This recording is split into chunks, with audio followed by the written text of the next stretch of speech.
Alessandro himself is an artist, he's a musician and a filmmaker, and he works in Italy, in Abruzzo, which is central Italy.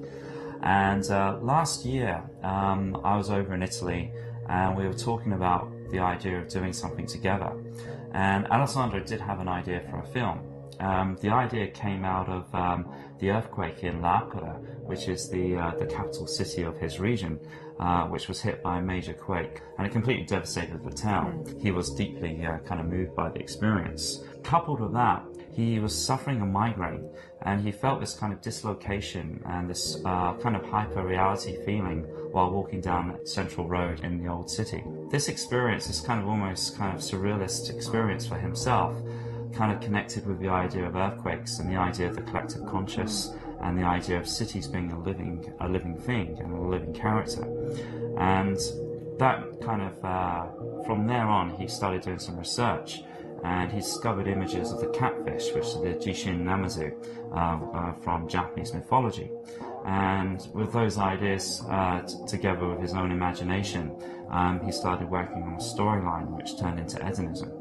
And so I was actually over at Lorenzo's place, and we were talking it through, and it was entirely by chance, but Alexandro, Lorenzo's cousin, the director of the film, popped up on Skype exactly while I was there, and so the three of us began discussing the film together. And then I think it was a natural progression, in a way, of sort of becoming involved. And Alexandro actually asked me on the spot if I would take a role, you know, in the film of Sophie, who's the ex-wife of the main character, James Holloway, in the film. And so I thought, gosh, I've never been in a film before, but I would love to. It's sort of like a fantastic experience. So I said yes. And then what actually happened then, I became involved in the production, and apart from playing the supporting role of Sophie, I also became assistant producer as well. And I was involved with some of the logistics of the film. Well, they were trying to achieve a lot on very limited resources in a very sort of tight time frame.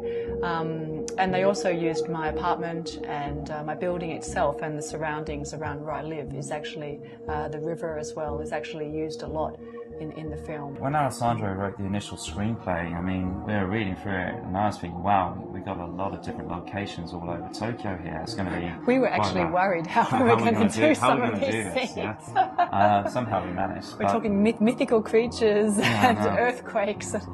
And like backstory, like, you know, you probably needed $10 million to do with Hollywood, but somehow we managed it. This is the thing, nothing's impossible so long as you can get people to agree to do stuff. I think people having the opportunity to collaborate, people are actually looking for that. Yeah. You know, people would want to work on this sort of calibre of project. We put our team together from friends and extended network. With all those people working together on the project, we were able to get it done.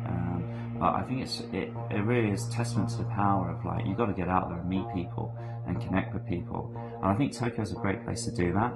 So you can get a lot done, and a lot of people are willing to work on creative projects. So I think it's, you know, it's very doable here.